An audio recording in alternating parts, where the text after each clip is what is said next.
ఇప్పుడు ప్రశ్నోత్తరాల సమయం.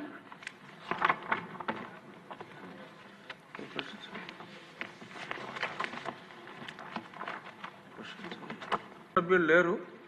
Deemed to have been answered. Question number 883.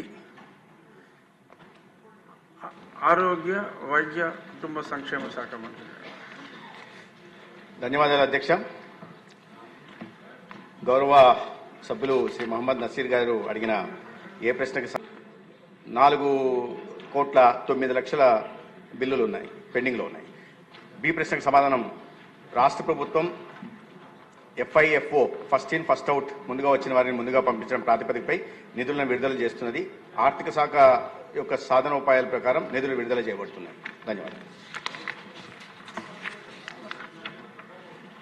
Abdul Mohammed Nazir గారు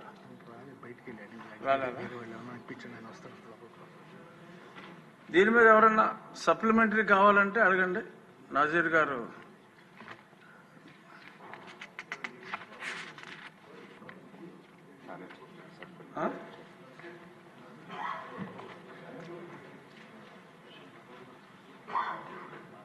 వచ్చారు.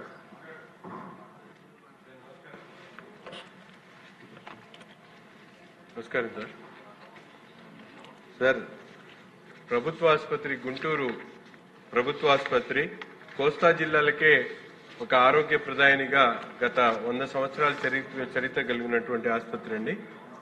దాదాపు గత ప్రభుత్వంలో ఉన్నటువంటి ఈ ఆరోగ్యశ్రీ పథకం నేడు ఎన్టీఆర్ వైద్య సేవ పేరుతో కొనసాగుతా ఉంది. పూర్తి స్థాయిలో ఆరోగ్యశ్రీకి సంబంధించినటువంటి గత ప్రభుత్వంలో అనేక బకాయిలు పెట్టి ఇప్పటి వరకు దాదాపు 22 కోట్ల రూపాయలు బకాయిలు ప్రభుత్వ ఆసుపత్రికి ఉన్నాయి. వాటి మెయింటెనెన్స్ కూడా ఇబ్బంది అవుతున్నటువంటి పరిస్థితులు ఉన్నాయి. ముఖ్యంగా ఈరోజు చూసుకుంటే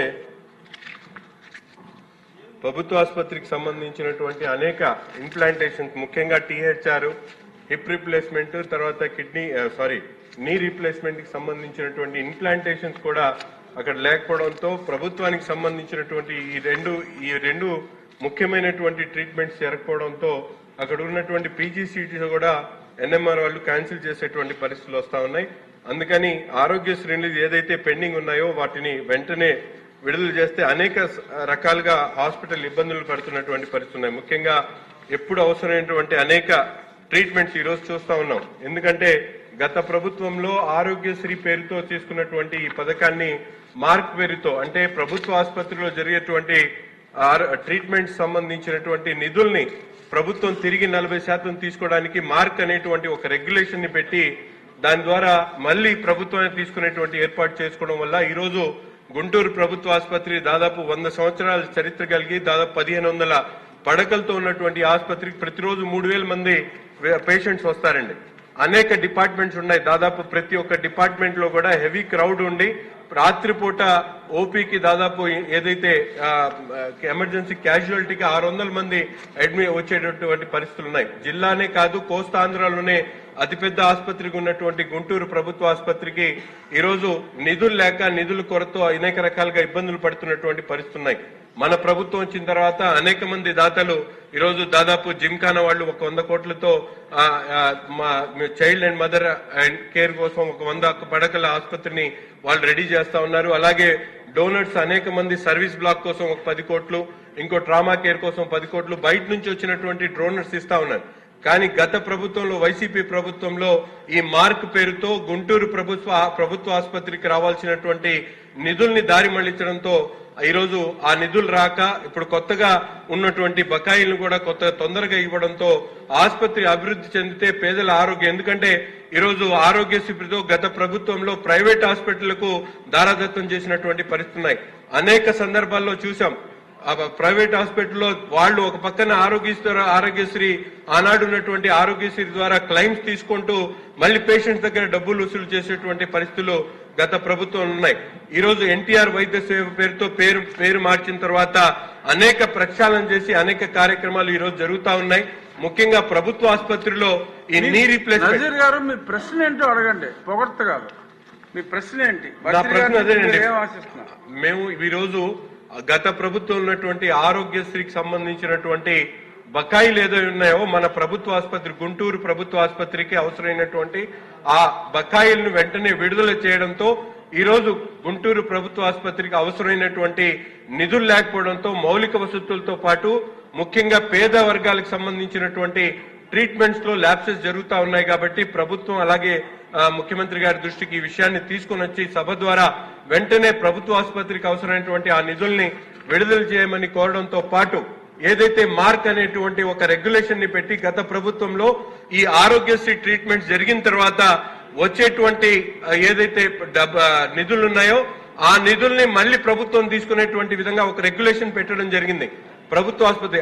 ఆ రెగ్యులేషన్ అనేది తీసేస్తే ఈ రోజు ప్రభుత్వ ఆసుపత్రికి వచ్చేటువంటి నిధులు పూర్తిగా రావడంతో ఆ ఆసుపత్రి పూర్తిగా అభివృద్ధి చేసేటువంటి ఆలోచన అభివృద్ధి చెందుతుందనేటువంటి విషయాన్ని ఈ రోజు సభ ద్వారా గౌరవ వైద్య శాఖ మంత్రి గారికి అలాగే ముఖ్యమంత్రి గారికి తెలియజేయడానికి ఈ ప్రశ్న ఎత్తడం జరిగింది సార్.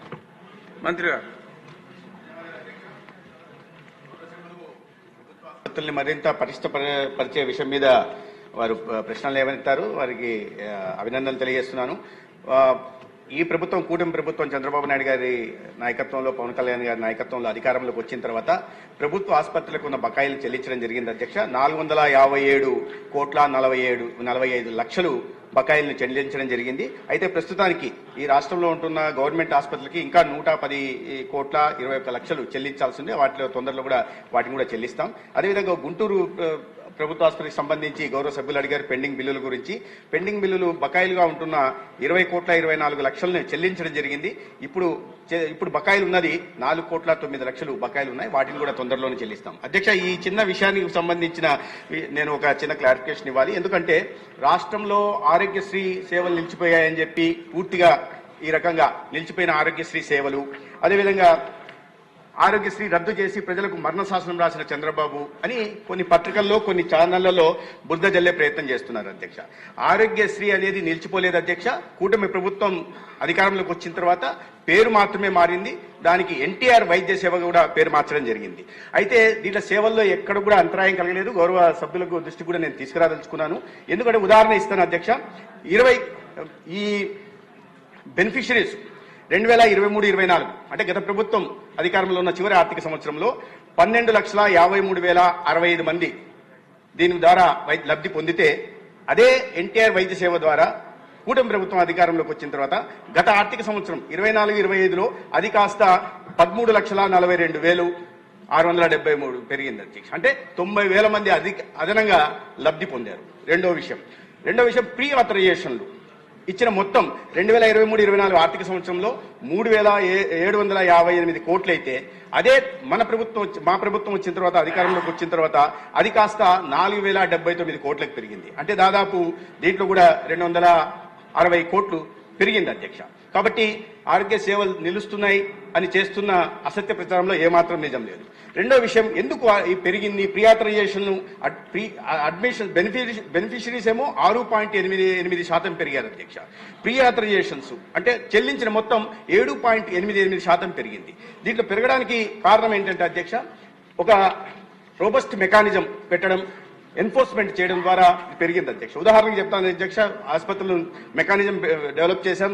దాంట్లో ఎక్కడన్నా తప్పులు చేస్తుంటే గతంలో అనేక రకాల తప్పులు జరిగేది. నామమాత్ర పెనాల్టీలు వేసేవాళ్ళు, వసూళ్లు కూడా నామమాత్రంగా చేసేవాళ్ళు అధ్యక్ష. ఉదాహరణకి 23-24 ఆర్థిక సంవత్సరంలో 28 హాస్పిటళ్ల మీద ఈ పెనాల్టీలు వేస్తే 7,68 లక్షలు పెనాల్టీలు వేస్తే దాంట్లో కేవలం 3,74 లక్షలు అంటే 45% మాత్రమే వసూలు చేశారు. వేసిన మొత్తమే 7,65 లక్షలు అధ్యక్ష. వసూలు చేసింది 3,74 లక్షలు అంటే 46%. అదే ఈ ప్రభుత్వం అధికారంలోకి వచ్చిన తర్వాత గత ఆర్థిక సంవత్సరంలో 24-25లో 22,74 లక్షలు, దాదాపు 22,75 లక్షలు పెనాల్టీల రూపంలో వేస్తే అధ్యక్ష, అది కాస్త 19,30 లక్షలు వసూలు చేయడం జరిగింది. అంటే 85% పైగా వసూలు చేయడం జరిగింది అధ్యక్ష. దాని కారణంగానే ఇవాళ నెట్వర్క్ హాస్పిటల్స్ ఏమున్నాయో గతంలో అన్యాయాలకి అరాచకాలు పాల్పడుతూ తప్పుడు అడ్మిషన్స్ ఇస్తూ తప్పుడు ప్రీ ఆథరైజేషన్స్ ఇస్తున్న ఆసుపత్రులు ఇవాళ తమ పరిధిలో ఉంటున్నాయి. దాని కారణంగా సేవలు కూడా పెరిగాయి. రాబోయే రోజుల్లో 25 లక్షల దాకా కూడా ఈ ఎన్టీఆర్ వైద్య సేవ ద్వారా సేవలు అందించాలనే ప్రతిపాదన కూడా కేబినెట్లో ఇటీవలే ఆమోదం పొందింది. తద్వారా ఈ రాష్ట్రంలో 1,43,00,000 మంది పేదలకి 25 లక్షల దాకా వైద్య సాయం, అదేవిధంగా 20 లక్షల కుటుంబాలకి, మధ్యతరగతి కుటుంబాలకు కూడా 2.5 లక్షల దాకా కూడా వైద్య సాయం అందించే ప్రయత్నం పూర్తిగా ప్రభుత్వమే ఉచితంగా చేస్తుంది. అధ్యక్ష, ధన్యవాదాలు. నజీర్ గారు. సార్, ముందుగా ఈ ఎన్టీఆర్ వైద్య సేవ అనేటువంటి విషయాన్ని ఆసుపత్రిలో చాలా చోట్ల ఇంకా ఆరోగ్యశ్రీ పేరుతో కొనసాగుతాం. ఎందుకంటే గతంలో అందాల్సినటువంటి పూర్తి స్థాయిలో వైద్యులు అక్కడ ఉన్నటువంటి హాస్పిటల్స్ ద్వారా అందలేదు. ఈ రోజు పూర్తి స్థాయిలో మంత్రి గారు చెప్పినటువంటి విధంగా లబ్ధిదారులకు పూర్తి స్థాయిలో అందుబాటులో ఉండి ఎన్టీఆర్ వైద్య సేవలు అందుతా ఉన్నాయి. ప్రైవేట్ హాస్పిటల్తో పాటు ప్రభుత్వ ఆసుపత్రుల్లో కూడా ఈ రోజు చాలా వరకు పనిచేస్తున్నటువంటి పరిస్థితి ఉన్నప్పుడు కూడా ఇటువంటి ఏదైతే బకాయిలు ఉన్నాయో కొన్ని ప్రభుత్వ, ముఖ్యంగా గుంటూరు ప్రభుత్వ ఆసుపత్రి ఈ రోజు దాదాపు 1,900-1,500 బెడ్స్ తో పాటు 3,000 మంది ప్రతిరోజు కూడా హాస్పిటల్కి వస్తా ఉన్నారు. ప్రతి సందర్భంలో కూడా అక్కడ షార్టేజ్ ఉన్నాయి. కాబట్టి అటువంటి హాస్పిటల్స్ కి అవసరమైనటువంటి గతంలో అనేక పర్యాయాలు మన ప్రభుత్వం ఉన్నప్పుడు 2014-19 మధ్యలో అనేక సందర్భాల్లో గౌరవ ముఖ్యమంత్రి గారు ఆనాడు చంద్రబాబు నాయుడు గారు ఒక 20 కోట్ల రూపాయల ఆసుపత్రికి ఇవ్వడం జరిగింది. అటువంటి ఆసుపత్రికి ప్రత్యేకమైనటువంటి శ్రద్ధ తీసుకొని ఎన్టీఆర్ వైద్య సేవ ద్వారా అందేటువంటి బెనిఫిట్స్ ఏదైతే ఉన్నాయో వాటిని పూర్తిగా, అంటే ఇందాక మంత్రి గారికి దీని మీద మార్క్ అనేటువంటి ఒక రెగ్యులేషన్ ఏదైతే ఉందో గత ప్రభుత్వంలో వైసీపీ ప్రభుత్వంలో ఈ పెట్టడం జరిగింది. అంటే ఆరోగ్యశ్రీ ట్రీట్మెంట్ లో జరిగినటువంటి నిధుల్ని 40% తిరిగి ప్రభుత్వం తీసుకునేటువంటి ఒక రెగ్యులేషన్ ని పెట్టడం జరిగింది. దాని ద్వారా ఇప్పుడు వచ్చేటువంటి నిధులు ఒకవైపు డాక్టర్స్ సంబంధించినటువంటి 30% ఇచ్చిన తర్వాత బెడ్ మెయింటెనెన్స్ కోసం ఇచ్చేటువంటి 40% తర్వాత ఈ మార్క్ రెగ్యులేషన్ తో వచ్చేటువంటి అన్ని ఏదైతే బెనిఫిట్స్ ఉన్నాయో అన్ని కూడా డైవర్ట్ అవుతున్నాయి. కాబట్టి ఇటువంటి పెద్ద ఆసుపత్రులకి అటువంటి రెగ్యులేషన్ తీసేయమని చెప్పి కూడా గౌరవ మంత్రి గారిని ఈ సందర్భంగా కోరుతా ఉన్నాం. దానివల్ల గుంటూరు ప్రభుత్వ ఆసుపత్రికి దాదాపు ఈ రోజు చూస్తా ఉన్నాం ఎప్పటి నుంచి ఇప్పుడు దాదాపు 4 కోట్ల రూపాయలు అన్నారు. అవన్నీ పోయిన తర్వాత 4 కోట్ల రూపాయలు యాక్చువల్ అమౌంట్ అయితే 8,64,00,000 రూపాయలు ఈ రోజు రావాల్సినటువంటి పరిస్థితులు ఉన్నాయి. సో ఇటువంటి మార్క్ రెగ్యులేషన్ తప్పనిసరిగా గుంటూరు ప్రభుత్వ ఆసుపత్రికి తీయడంతో దాని డెవలప్మెంట్ కోసం అవసరమైనటువంటి నిధులు హాస్పిటల్ డెవలప్మెంట్ సొసైటీ ద్వారా కొత్తగా డెవలప్ చేసుకోవడానికి అవకాశం ఉంటుంది. కాబట్టి ప్రత్యేకంగా గుంటూరు ప్రభుత్వ ఆసుపత్రికి ఆ రెగ్యులేషన్ తీయాలని చెప్పి గౌరవ మంత్రి గారిని ఈ సందర్భంగా కోరుతా ఉన్నాం. గౌరవ సభ్యులు ఎన్టీఆర్ వైద్య సేవ బ్రాండింగ్ జరగాలని చెప్పారు, కానీ వారు అడిగిన ప్రశ్న ఆరోగ్యశ్రీ అని అడిగారు. కాబట్టి సభ్యులందరూ కూడా నేను కోరుతున్నది ఏంటంటే ఎన్టీఆర్ వైద్య సేవ తెలియజేయాలన్నారు, ఆయనే తప్పు చెప్పారు. ఎన్టీఆర్ వైద్య సేవ ద్వారానే సేవలు అందుతున్నాయి. బ్రాండింగ్ కూడా ప్రతి ఆసుపత్రిలో తదనుగుణంగా ఇవ్వడం జరిగింది. తర్వాత వారు ఏపీ మెర్క్ గురించి ప్రస్తావించారు. ఏపీ మెర్క్ అనేది Andhra Pradesh medical education research corporation పేరుతో స్థాపించబడింది. అధ్యక్ష, దాంట్లో 40% వారు చెప్పినట్టుగా ప్రభుత్వానికి, మిగిలినది ఆసుపత్రి అభివృద్ధి కోసం ఏ డాక్టర్ అయితే ఆ ఫలానా ప్రొసీజర్ కి ట్రీట్మెంట్ ఇస్తాడో ఆయనకి ఇన్సెంటివ్ కూడా ఇవ్వడం, ఎందుకు ప్రోత్సాహం ఇవ్వడం కోసం ప్రభుత్వ రంగంలో కూడా ఈ రకంగా తీసుకురావడం జరిగింది. అధ్యక్ష, దాని కారణంగానే ఇవాళ ఈ పెండింగ్ బిల్లులు ఏదైతే ప్రస్తావించారో అది ఆ ఏపీ మెరుకు పెట్టడం వల్లనే ప్రభుత్వ ఆసుపత్రికి వస్తున్నాయనే విషయాన్ని గౌరవ సభ్యులకు మీ ద్వారా తెలియజేస్తున్నాను. అధ్యక్ష, ఇక రెండో విషయం, గుంటూరు ఆసుపత్రి గురించి వారు ప్రధానంగా అభివృద్ధి గురించి ప్రధానంగా ప్రస్తావించారు. ఇప్పటికే గుంటూరులో మన ప్రభుత్వం, కుటుంబ ప్రభుత్వం వచ్చిన తర్వాత చంద్రబాబు నాయుడు గారి ఆదేశాల మేరకు అక్కడ క్యాన్సర్ కేసులు పెరుగుతున్న నేపథ్యంలో గుంటూరు క్యాన్సర్ సెంటర్ ని ఒక పెట్ స్కానర్ తీసుకొచ్చి, అతి ఖరీదైన పెట్ స్కానర్ తీసుకొచ్చి ఇవాళ దేశంలోనే లెవెల్ 1 క్యాన్సర్ సెంటర్లు ఏవైతే ఉన్నాయో వాటి సరసన నిలబెట్టడం జరిగింది. అధ్యక్ష, పెద్ద పెద్ద కార్పొరేట్ ఆసుపత్రులుగా చెప్తున్న వాటి సరసన ఇవాళ అతి ఖరీదైన పెట్ స్కానర్ కూడా తీసుకురావడం జరిగింది. అదేవిధంగా వారు చెప్పినట్టు జిమ్ఖానా అల్యూమినై ఏదైతే ఉందో ఆ కాలేజీలో జరిగిన వాళ్ళందరూ కలిసి దాదాపు 90 కోట్లతో ఎంసీహెచ్ బ్లాక్ నిర్మించడం జరిగింది. దానికి కూడా ఇటీవలనే ప్రభుత్వం అక్కడ, అదేవిధంగా కాకినాడలో కూడా వారు పూర్వ విద్యార్థులంతా కలిసి నిర్మించిన ఎంసీహెచ్ బ్లాక్లలోకి దాదాపు 55 కోట్లతో కావాల్సిన డయాగ్నోస్టిక్ ఎక్విప్మెంట్ కూడా మంజూరు చేయడం జరిగింది. అధ్యక్ష, ఈ కూటమి ప్రభుత్వం లక్ష్యం, ప్రాధాన్యత ఏంటంటే ప్రజల ఆరోగ్య సంరక్షణ, ప్రభుత్వ సంస్థలను కూడా, ఆరోగ్య వ్యవస్థల్ని, ప్రభుత్వ ఆరోగ్య కేంద్రాలు కూడా పటిష్టపరిచే దిశగా కూడా తీసుకోవాల్సిన ప్రతి చర్యని తీసుకుంటున్నాం. అధ్యక్ష, ధన్యవాదాలు. ఇంకా లేదండి, సారీ. జ్యోతిల్ నెహ్రూ గారు.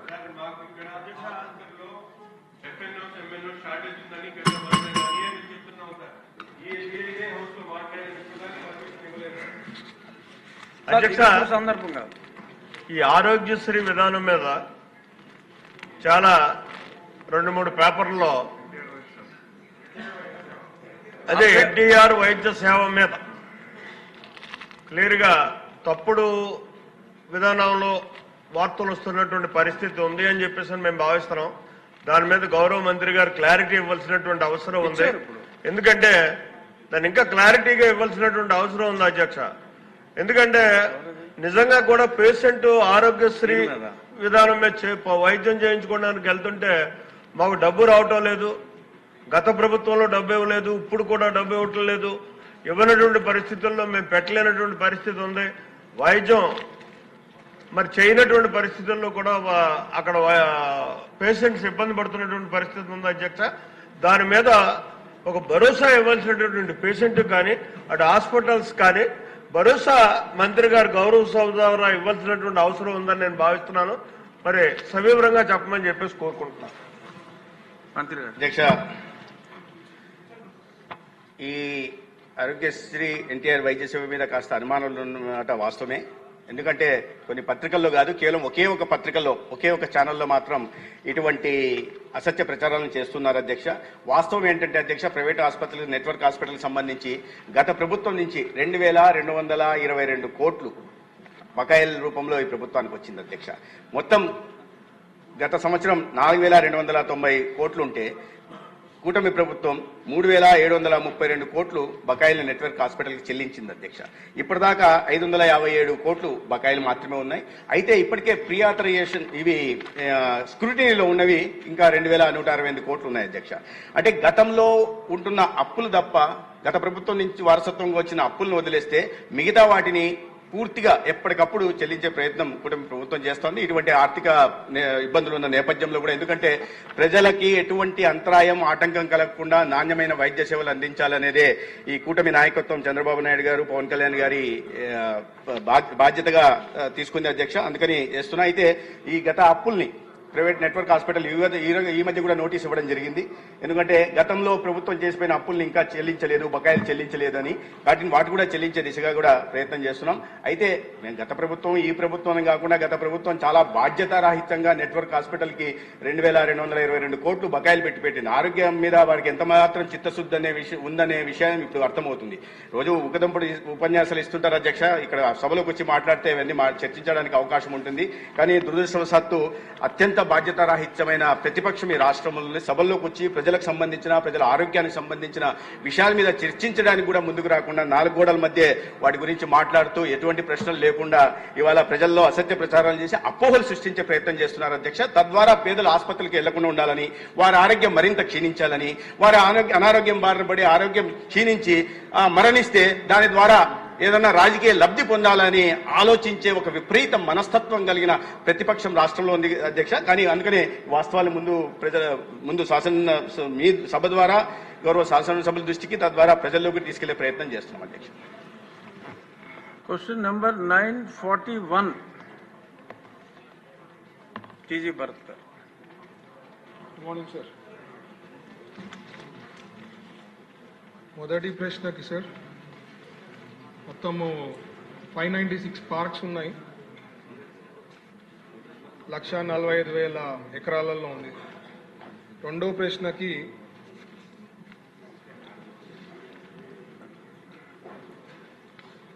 3 పార్క్స్, పెద్ద పార్క్స్ చేస్తున్నాం under government of India scheme కింద. కృష్ణపట్నం నోడ్లో నెల్లూరు డిస్ట్రిక్ట్లో, ఒకటి Orvakal in Kurnool district, Kopparthi node in Kadapa డిస్ట్రిక్ట్లో. ఇది కాక సార్, న్యూ పాలసీ ప్రకారం ప్రతి నియోజకవర్గంలో ఒక ఎంఎస్ఎంఈ పార్క్ ఉండాలని చెప్పి దాదాపు ఒక 50 ఆల్రెడీ 11 కంప్లీట్ కావడం జరిగింది. ఇంకోటి ఫౌండేషన్ 39 ఎంఎస్ఎంఈ పార్క్స్కి వేయడం జరిగింది హానరబుల్ సీఎం గారితో.